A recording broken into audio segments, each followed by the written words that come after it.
Story 1. I am an attorney and I politely declined a vehicle search in Maryland. Backup officers arrived. I was never told why I was pulled over, nor did I ask. After I declined the search, they brought a police canine, which indicated a positive response after I saw an officer give the dog a signal by tapping on the door 3 times. They tore my car apart and found nothing. I do not use drugs, drink alcohol, or take any medications beyond an occasional multivitamin. I work in law enforcement and know that many police officers train a backdoor signal to drug detection canines that manufactures probable cause to search. The dog will respond whenever they give the signal. Nothing came of the stop after 6 cruisers, 8 officers, and a police canine, all because I refused to search and declined to answer questions. At the end of the stop, I was issued a warning for driving 37 miles per hour in a 35 miles per hour zone. I also informed the officer handling the canine that the dog's false positive must be documented in the dog's report, since it is discoverable evidence in any subsequent prosecution. He did not like that. Story 2. Back in 2001, when I was 17, I picked up my friend from work at 11 in the evening on a Friday. He was also 17. I waited in front of the grocery store where he worked. He ran out of the store acting like an idiot and got into my truck. A police car was behind me, followed me out of the parking lot, and immediately pulled me over. The officer asked if he could search my truck. My truck was a tiny 2-seater. If we had stolen anything, there was nowhere to hide it. I asked for what reason. He asked again to search it, and I refused. He could see my friend was still wearing his work clothes. The officer returned and issued a ticket for my clear license plate cover, which was legal at the time. He claimed it was cloudy and obstructed my plate. He was clearly looking for a reason to punish me. I pleaded not guilty to the ticket and requested a trial. At the initial hearing, I told the judge what happened and showed that the cover was clear. The judge asked me to leave it uninstalled and dismissed the ticket. Story 3. The one time I declined was like this. A police officer asked why my vehicle smelled like marijuana. I said I was not aware that it did. The officer asked to search my vehicle. I said no. The officer said okay and told me to have a nice day. This was a one-time incident. Before that, I had been foolish and allowed them to search my car. That was the last time I was pulled over, so I will see what happens next time. Story 4. I refused to consent to a search of my car. I was then asked to get out of my car and take a field sobriety test. I declined and insisted on a blood test instead. I was taken to the emergency room while my car was impounded. My blood alcohol level was 0. 0 because I had not been drinking. I was still expected to pay to retrieve my vehicle from impound, where it had been searched for safety reasons. Nothing illegal was found. Not only did I refuse to pay, but the damage caused during the search was extensive. They did not search the car in the impound lot. They vandalized it, ripping up carpet, shredding the seat vinyl and stuffing, smashing windows, removing door panels, and puncturing the gas tank. I sued in court. The police officer who initially pulled me over lied to the judge about his reasons and was caught in those lies. He had thought he had turned off his dashboard camera and assumed he could not be heard or seen when he and other officers conspired to penalize me for refusing the search. I won the case and was able to obtain a nicer car at the taxpayer's expense. Nothing happened to the officer who fabricated the situation. Story 5. The car smelled like weed because my friend brought a packed pipe and put it in the glove compartment. I calmly refused the search. The police officer said that was fine, but that he would call drug-sniffing dogs. He made us sit and sweat for about 20 minutes, then walked up, said I was lucky, that he had been called away, and told me not to drive stoned. Story 6. I told the police officer that I did not consent to a search. The police officer brought a police dog to sniff the outside of the vehicle. I had no idea why, because I was only pulled over for an expired inspection sticker. He seemed irritated when nothing was found and wrote me a ticket for the sticker. He could have written the ticket at the beginning and saved us both an hour. Edit. For those saying I should sue or file a complaint, this was at least 20 years ago. I am not going to worry about that. Story 7. I have said no twice. The first time, the officer kept asking questions and stalling. A canine unit arrived and walked around the car, and the officer let me go without searching. The second time, the officer said okay and let me go without any follow-up. Story 8. A canine officer walked his dog around my car after I said he did not have permission to search my car following a broken taillight stop. The dog alerted. I asked how he knew. He said the dog was specially trained. He searched my car and found nothing, although he insisted someone had recently smoked marijuana in the vehicle. The best part was that my car was very messy, so he had to sift through everything only to find nothing. Story 9. They searched the car for late Triassic fossilized trees, but did not find any and let us go. Petrified Forest National Park. Story 10. In 2013, my wife pulled over to the side of the road so we could switch drivers. 2 police officers pulled up behind us. After beginning to ask me questions, one opened the rear door of the van without probable cause, without consent, and without asking. When I noticed, I verbally objected. I was charged with 2 false charges. I did my homework and represented myself. At the pretrial hearing, the prosecutor tried to add more charges. When I refused to share discovery with him, he called in the chief of police. It became tense. I then received a lecture from the prosecutor that spiraled into the bizarre. I recorded both the stop and the hearing and published a video about the events. After news sites reported on the story, the city fired the city attorney. I believe my actions contributed to the city council cleaning out the police department. My favorite accolade came from a Myrtle Beach attorney's blog titled "Don't Represent Yourself in Court Unless You Are This Guy." Story 11. Context. I was driving from Montana through Minnesota in my wife's Bug-Eye Subaru World Rally Experimental. Police, your mirror tinting is illegal. I'm gonna need to search your car since I can't see into it. Me, sir, if you take a closer look you'll see that it's not mirrored. It starts dark at the bottom and turns blue from the middle to the top. You should be able to see in. The officer checks, walks around, and comes back. Police, it looks like you have an illegally modified exhaust. Me, sir, that's the stock exhaust on a Subaru World Rally Experimental, and it's completely legal in Montana. Police, why are you in Minnesota? Me, visiting family. Police, you're free to go. Me, you don't need my driver's license and vehicle registration? The officer sighs and says, just go. Story 12. They made me wait while more officers arrived. They said they needed to search. I told them I needed a warrant. They said a drug dog was in the area and that they smelled marijuana and alcohol. I told them they were full of it. After 20 minutes, they let me go. Multiple officers stopped by, but none would help. I sat in my car with my hands on the wheel. Story 13. At a driving under the influence checkpoint, an officer asked to search my car. I made it clear that I did not consent to a search. The officer claimed to smell marijuana coming from my car and said that gave him probable cause to search. I had not smoked marijuana in over 10 years, and my car had never contained marijuana, either smoked or stored. It seems some officers are using the claim that they smell marijuana to circumvent search and seizure laws. The officer searched my car, found nothing, and sent me on my way. Story 14. I was pulled over for not turning my lights on in a parking lot. I realized they were off and turned them on before I entered the road. The officer asked if I had been drinking. I said no. He asked about open containers. I said no and stated that I did not consent to a search when he asked to check. He said turning lights on late is a sign of intoxication, so he needed to check. I repeated that I had not been drinking and that I did not consent to a search. He then adopted a hostile tone and said he had intended to give me a warning until I became unfriendly. I said I admitted turning my lights on late, but he was accusing me of lying, so unless he had reasonable suspicion and I was being detained, I would accept a ticket and move on. He interrupted me and said I was free to go.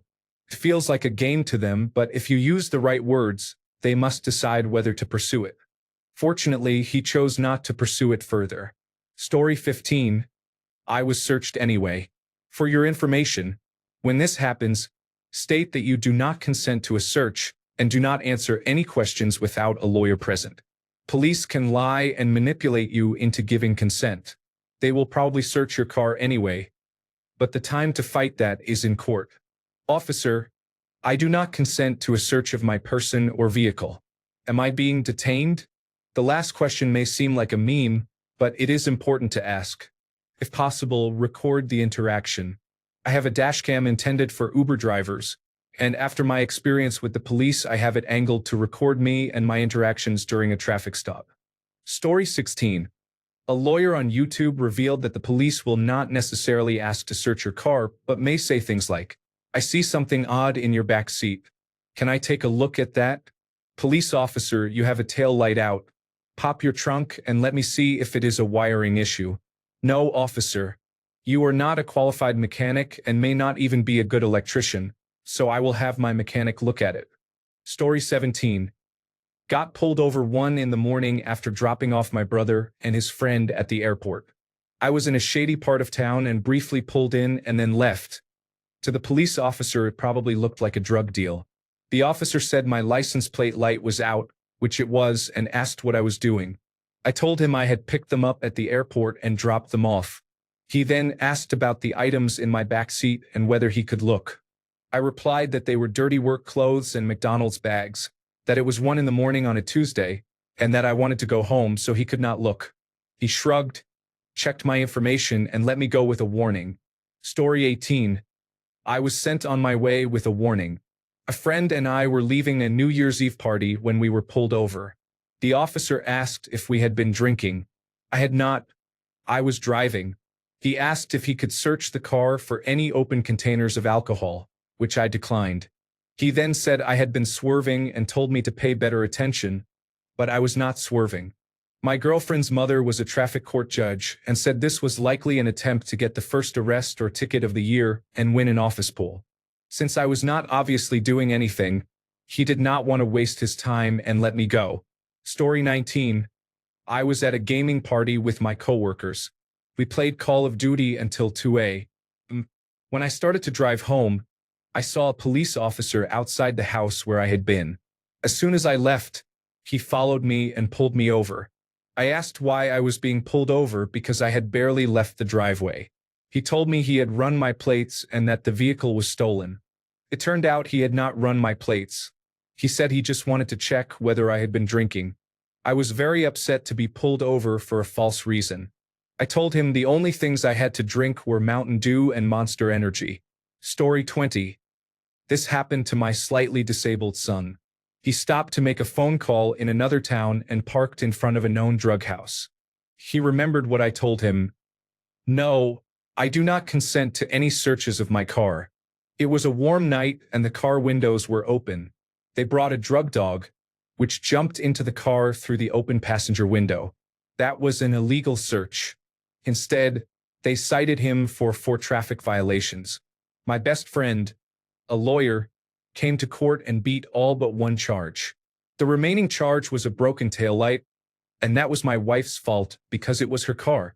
We paid it and he was off the hook except for buying my lawyer friend lunch. Story 21. For your information, in the state of Massachusetts, a smell is not a lawful reason to search a vehicle without consent. Knowing that saved me a whole lot of trouble back when I was 16. Story 22. I graduated from the police academy. I had a change of conscience after graduating, and an undetected heart defect also worked against me. Let me just say this. Regardless of whether you have anything illegal in your car, never consent to a search or agree to wait for a drug dog if officers threaten to call one. Record all interactions with officers as they record you. Story 23. He shined a flashlight in my windows, returned to his car, and repeated this for about 45 minutes. Then he ticketed me because one of my 2 small license plate bulbs was out. The same officer pulled me over 5 times and issued different warnings or tickets. One for an air freshener hanging from my mirror and one for a parking pass displayed on my dashboard.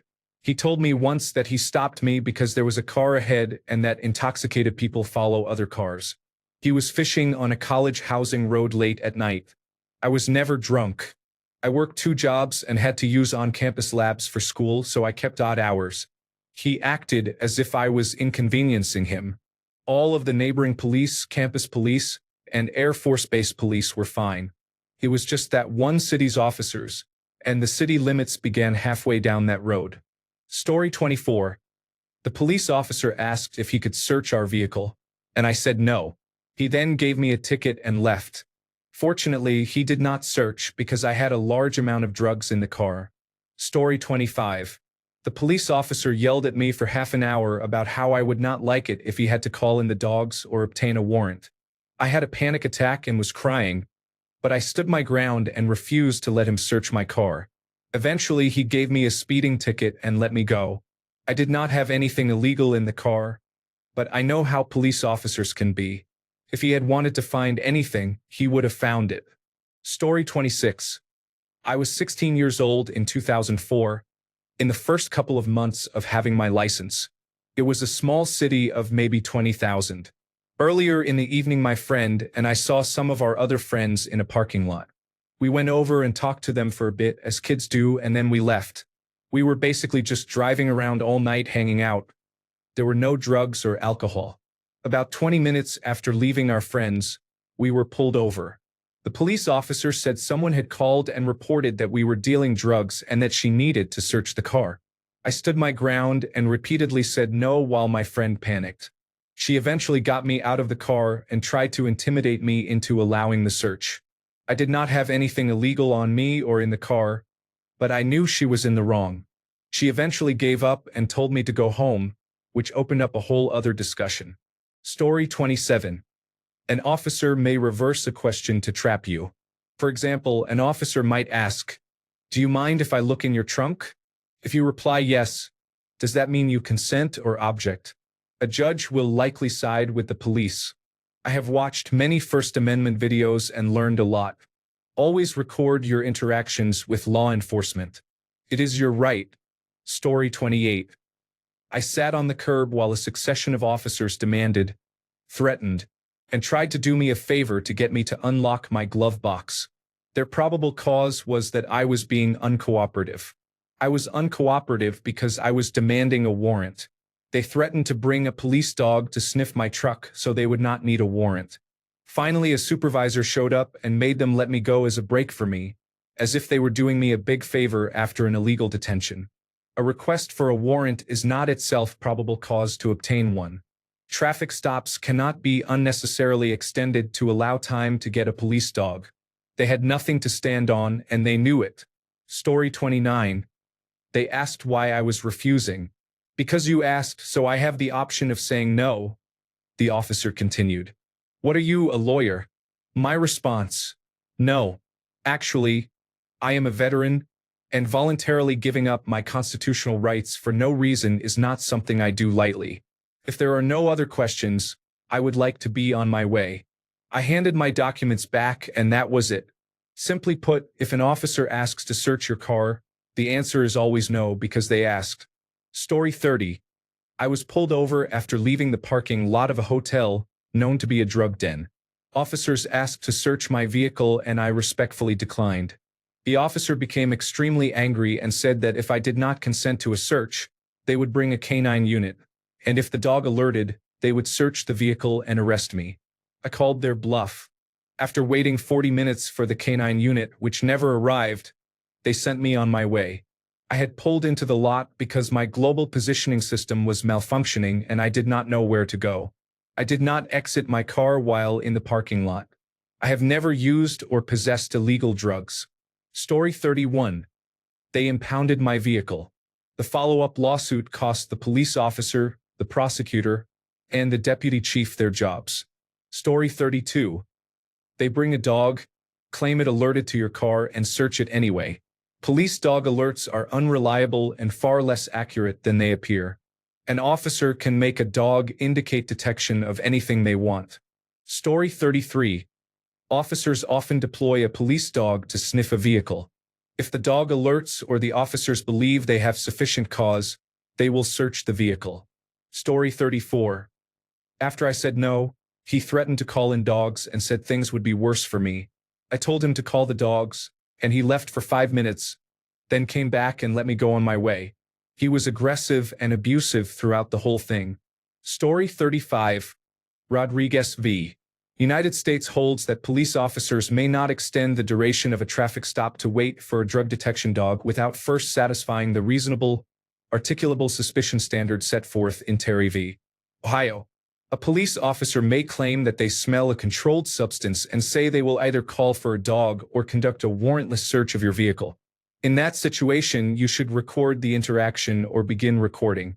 Such conduct violates Fourth Amendment rights, and an officer willing to circumvent those rights may also be willing to plant evidence. Story 36. I was pulled over for breaking curfew. I was 23 and my wife was 20. It was around 11 p.m.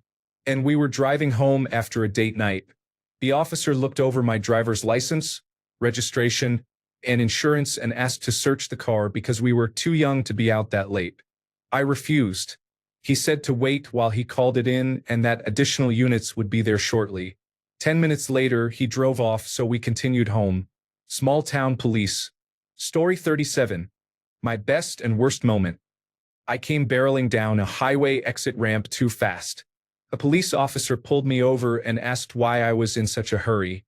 From the back seat, my children started chanting, "Lock him up." The police officer let me go, looking sad and disgusted with both me and his career choices. Story 38. I said, "You have the right to walk around this car and look inside it from the outside. You have no probable cause to search it." One time it was because I allegedly ran a stop sign, which I absolutely did not, and it was really because I was driving a hooptie through a small town I was visiting. It was clearly profiling. The officer was visibly shocked when he came to the window and saw I was a petite white woman. They wanted to search. I refused, and they did not search. I also did not get a ticket for the stop sign because that was baseless. Another time I was stopped for a headlight being out, and my passenger was a felon. They pulled us out of the car and asked to search it. I refused consent. They walked around the car shining flashlights inside, gave me a fix-it ticket, and let us go. People get tripped up because if they have committed an arrestable offense, their rights are already compromised when the officer asks. If you say no, they may search anyway if they believe they have probable cause. The officer does not have to arrest you for the initial infraction. In my case, it was driving without insurance without knowledge, an arrestable offense but one for which an officer could issue an appearance ticket. I had refused consent to search, but it did not matter because I was already in arrestable trouble. However, they will definitely arrest you if the officer finds something in the car that they want to charge you for. In my case, I had cigarette butts from joints in my ashtray, back when that was criminal behavior. The officer was lenient and made me throw them in a puddle. I received an appearance ticket and went home that night. Story 39. I don't consent to a search. Okay, well, we're gonna call the dog out. Fine, I'll wait. The officer goes back to his car and sits there. 10 minutes later, he brings me my license and says, "The dog is busy. You got lucky. You're free to go." Story 40. A police officer pulled me over and asked, "Do you mind if I search your vehicle?" I said, "Yes." And he said, "Okay. I'm going to have you stand over here while I search." I replied, "No, I meant yes, I do mind. You may not search my vehicle." There was an awkward silence. Then I realized he hadn't yet told me why he pulled me over, so I asked. He said, "I saw you come zipping out of that parking lot." I explained, "I work there. I'm going home." He started looking in my windows with his flashlight, perhaps hoping to find probable cause beyond seeing me leave work. Eventually, he gave up and let me go. It was a strange stop. Story 41. I refused an apartment search after a domestic argument. I am a man, so the officer did not believe me. Despite the neighbors and my girlfriend agreeing, I did not raise my voice. He eventually let me go but said he needed to check the apartment first. I refused. He kept insisting, so I said, "This is not your decision to make." Then he told me to turn around and put handcuffs on me. Me. Am I being arrested? Officer. Yes. Me. For what? Officer. For being an asshole. He released me after a few minutes when he calmed down and realized he could not arrest me for being an asshole. Story 42. It would have been funny if it had happened to someone else. I was pulled over, and the officer asked if I knew why he stopped me. I said I had no idea. He said I had a brake light out. He asked for my identification and insurance and also my passenger's identification. I asked why he needed to see my passenger's identification. He became angry and told me to stay in my car. I had not moved, so I thought he might become aggressive. I have a clean driving record.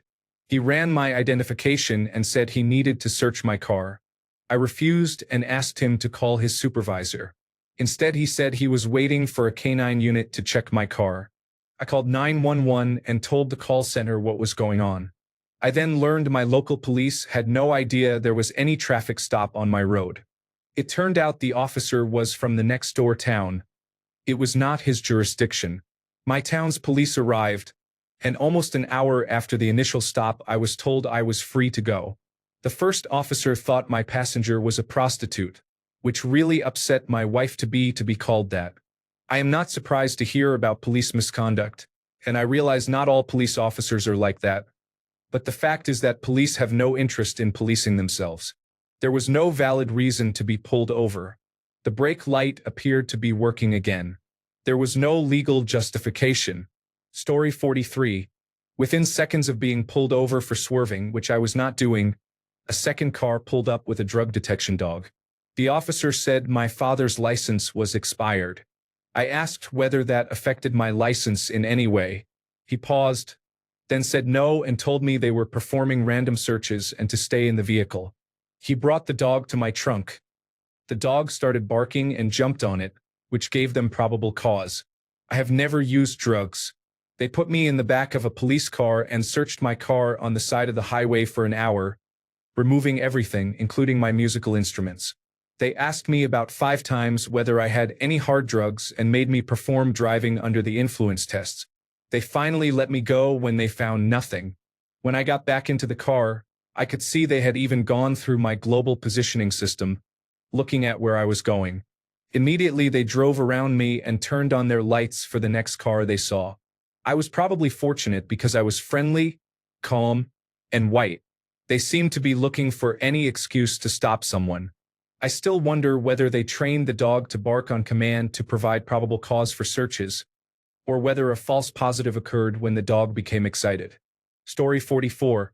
He made my wife and me get out of the car. I put my car in valet mode when he turned on his lights, which I do whenever I am being stopped. Valet mode locks the glove box and trunk.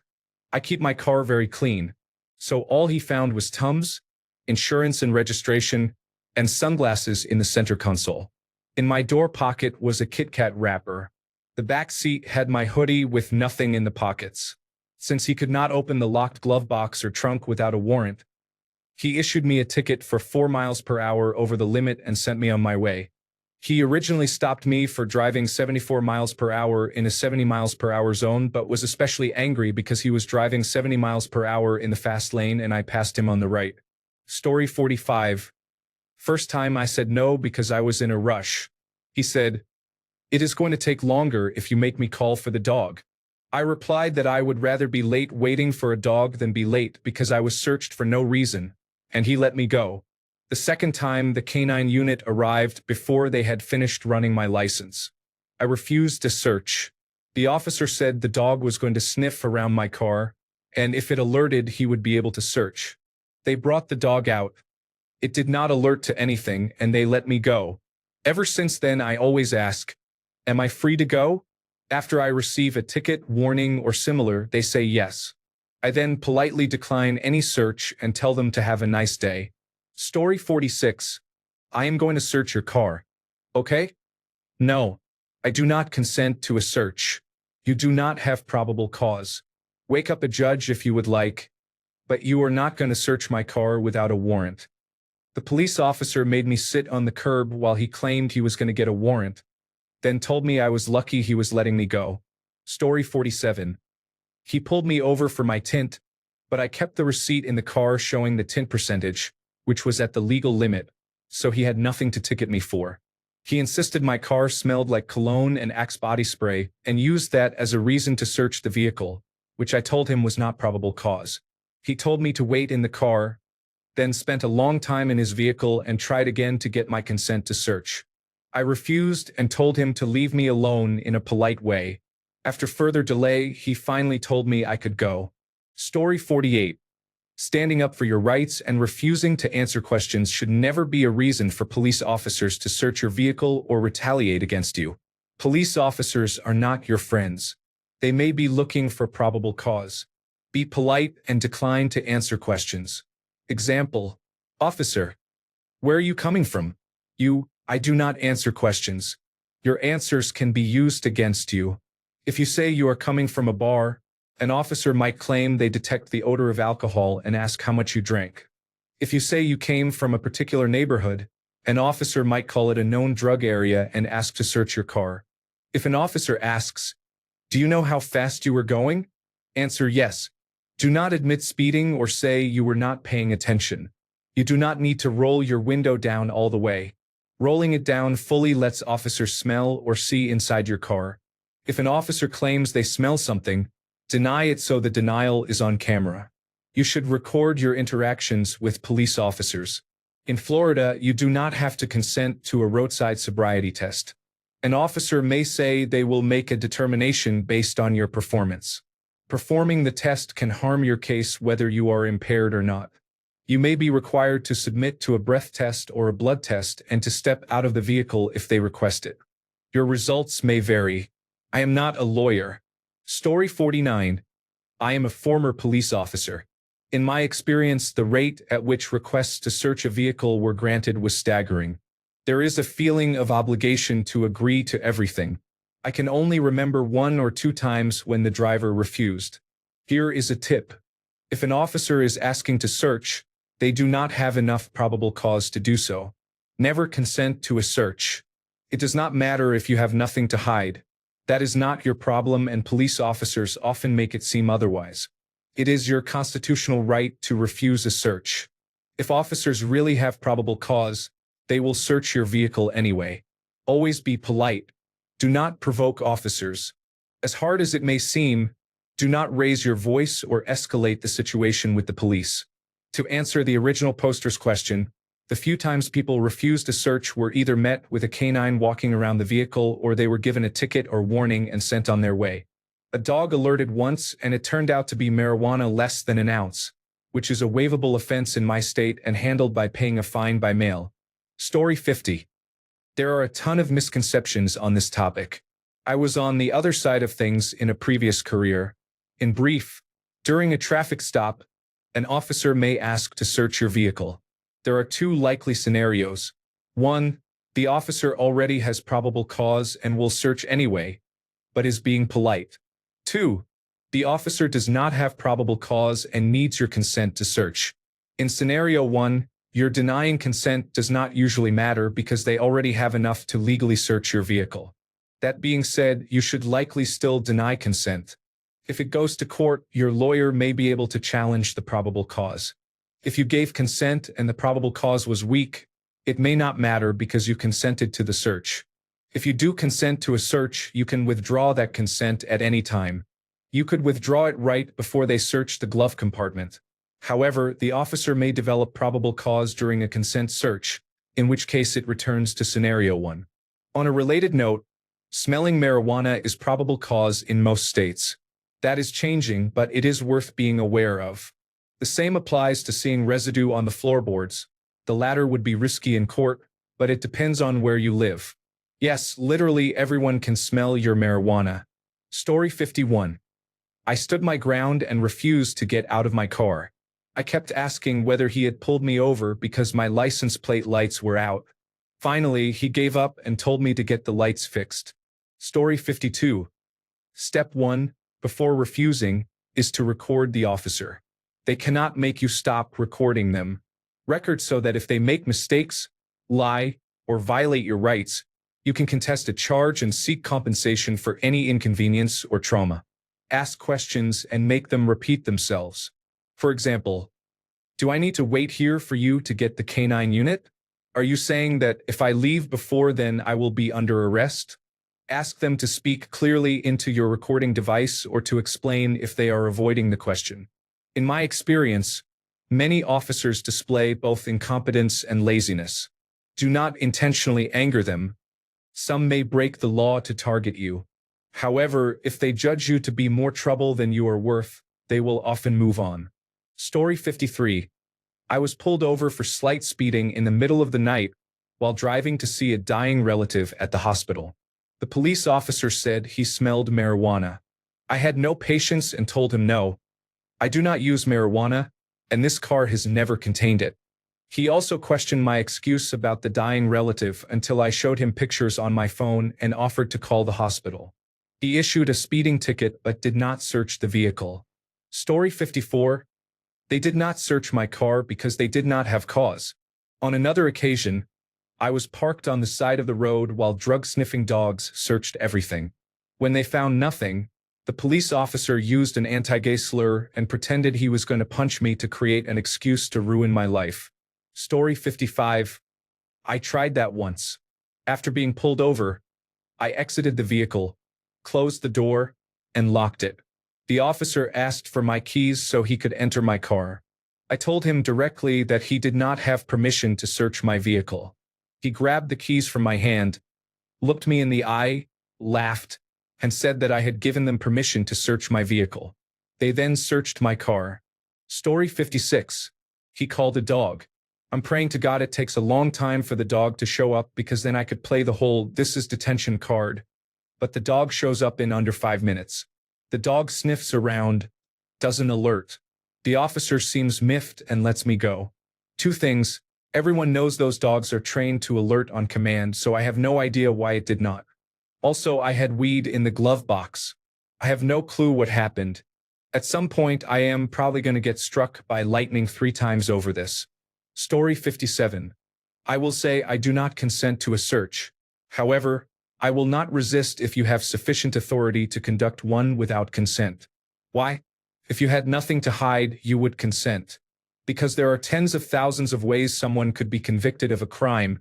I could not possibly know them all. I am not a defense attorney. This is not a friendly exchange. It is a business matter. My rights are meant to balance this. Story 58. They asked if that was weed on my car floor carpet, which it was not because I had just vacuumed the car while working at a detail shop. They were clippings of grass from my shoes. I told them it was grass. They asked if they could search the car. I asked if they had a warrant. They said excuse me, and I repeated the question. They then said have a nice day and left me alone. Story 59. I did that. The police's exact response was, too bad. I'm gonna search it anyway. I'll never forget that moment. Story 60.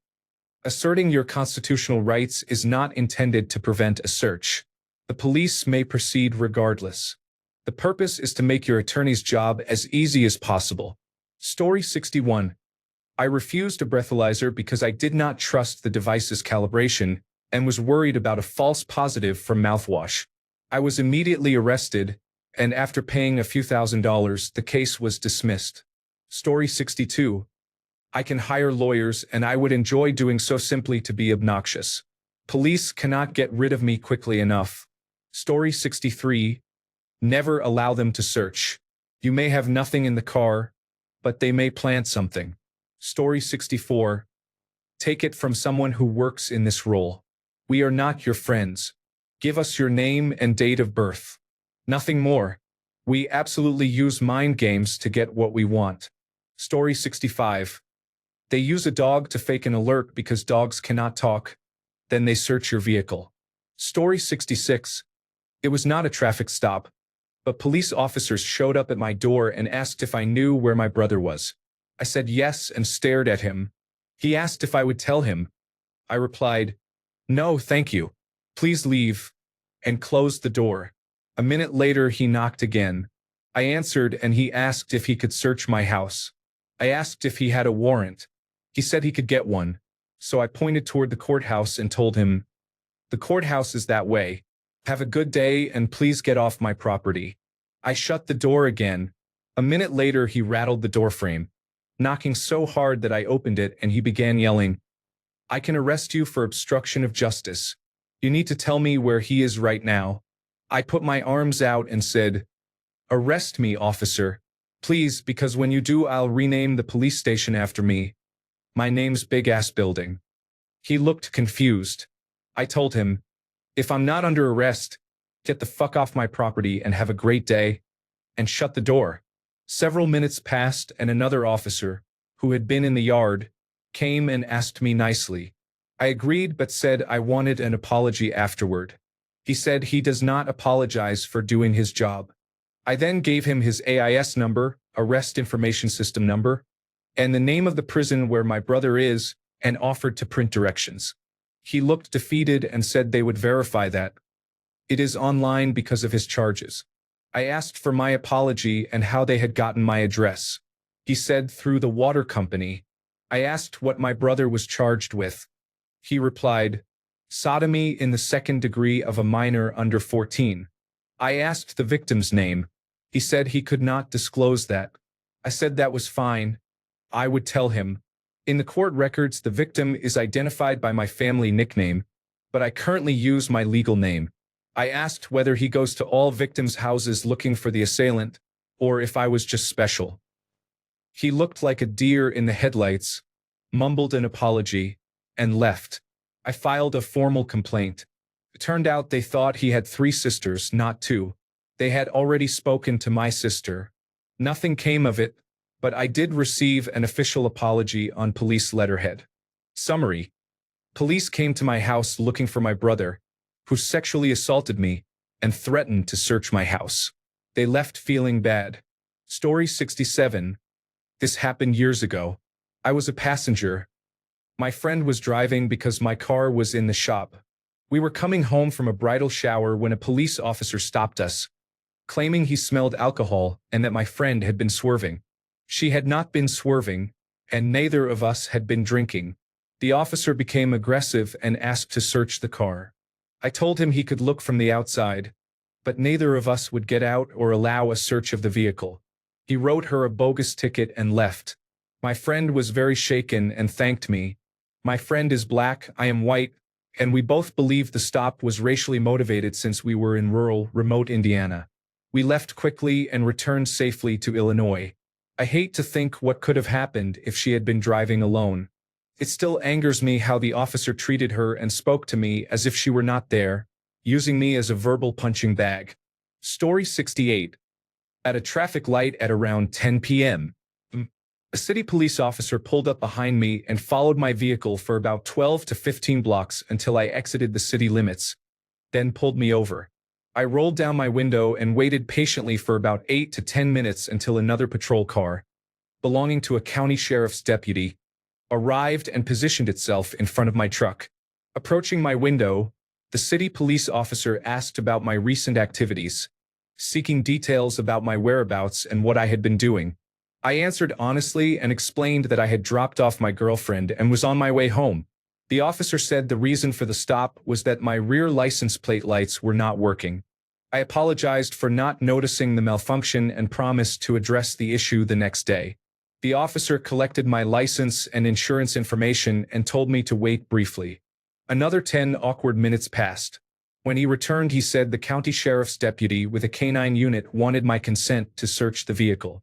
I asked what specifically they were looking for. The officer responded only that they were looking for illegal materials and otherwise remained vague, repeating the request for consent. I declined consent and said I did not have illegal materials and was not violating any laws other than the license plate lights not working. The sheriff's deputy conducted an external walk-around of my vehicle with the canine unit. After about 10 minutes of the dog searching and sniffing, the deputy signaled something to the city officer and then returned to his vehicle for another 10 minutes. When the deputy finally returned my information, he said my license plate lights were functional, but he could not see them because my truck sat too high. He then told me to go straight home. The whole traffic stop took about 45 minutes, and to this day I have no idea what they were looking for. Story 69. They opened my door, pulled me out of the car, and put me in handcuffs in the back of their squad car while they tore my car apart. I was moving and my car was full of boxes, dressers, all my records, and so on. Then they took me to jail, where I registered as 0.0 on the breathalyzer. Their reason for pulling me over was a burned-out taillight, and the reason for the search was an open bottle in my car, which they found before administering any sobriety tests.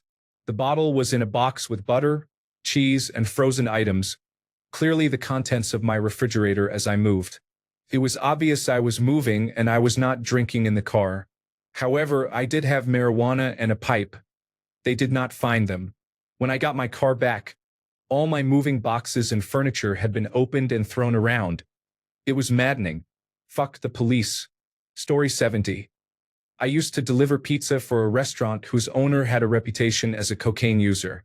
Rumors constantly circulated that his delivery drivers ran drugs. This was not the case. I had a delivery across town to the wealthiest neighborhood in our delivery radius. The drive usually took about 10 minutes, and the customer had placed a large order. I expected a nice tip for a timely delivery. 1 block away from the pizza place, a police officer pulled me over. Then another officer pulled up behind him, both with their blue and red lights flashing. The officer came to the window and said I had an obstruction in my windshield. This was before I had a smartphone, so I had a global positioning system device suction to the windshield. I explained the obvious. The pizza bag in my passenger seat was steaming, that I was a delivery driver and needed the global positioning system for my routes. He then asked to search my vehicle, giving no reason. I calmly explained that my delivery was all the way over to Kokopelli and I did not have time for a search because I did not want the food to get cold and lose my tip. He said they would have a dog sniff around the vehicle and told me to wait. A second officer returned with a dog on a leash, walked it around the vehicle, and then the first officer came back to my window and said, "Have a nice day." This happened 7 more times over the next month, not only to me but to every driver with our restaurant sign on top of their car. At that point, the owner of the business spoke with someone at City Hall, and the searches stopped. One driver did get a paraphernalia ticket for a loaded bowl in his console, if I recall correctly. Recounting the events 10 years later, this definitely seems like harassment, but what delivery driver has the money to hire an attorney to pursue something like that? I am not sure an attorney would even have had enough evidence to pursue it. Story 71. A state trooper pulled me over on the interstate one day years ago. He said I was going 5 miles over the speed limit with a legal tolerance of 2. He ran my license and asked if he could search my car. I politely said no because I was in a hurry and not hiding anything. He told me to get out of the car and searched it anyway. He spent 5 minutes dumping everything I had onto the road, then gave me a warning not to speed and drove away, leaving me to pick it all up again. Asshole. Story 72. I am black, so they claimed they smelled marijuana, but none was found. Story 73. Arkansas. A bad neighborhood. But a friend of mine owns a couple hundred acres from the original land grants. I would drive my little sports car down to visit her, and whatever new police officer they had harassing the locals would stop me the first time he saw me because, obviously, I was on my way to buy drugs. Officer. You know why I pulled you over? Me. Yes, but it is not legal, so I assume you are not going to tell me. The officer leaned into the car, looking and sniffing, and fabricated some nonsense about thinking my tail light was out, then asked, "Can I search your vehicle?" Me. As soon as you have a signed warrant, sure. Otherwise, no. I will demonstrate that all of the parts attached to my car are working if you need to see that. Otherwise, am I free to go? Officer. Well, then we're going to have to wait for the K9 unit. Me. That's not really how it works. Rodriguez v. United States says you are not allowed to prolong a stop without a halfway decent reason, so I assume I am being detained and cannot legally leave? Officer. Stalls and says a bunch of rubbish. It ends one of 2 ways. Either he runs out of stalling and has to admit I am not being detained and I leave, or the K9 unit pulls up and saves him. Then the handler laughs, says you again, takes the dog for a quick loop around the car, and I am on my way. Funnier one.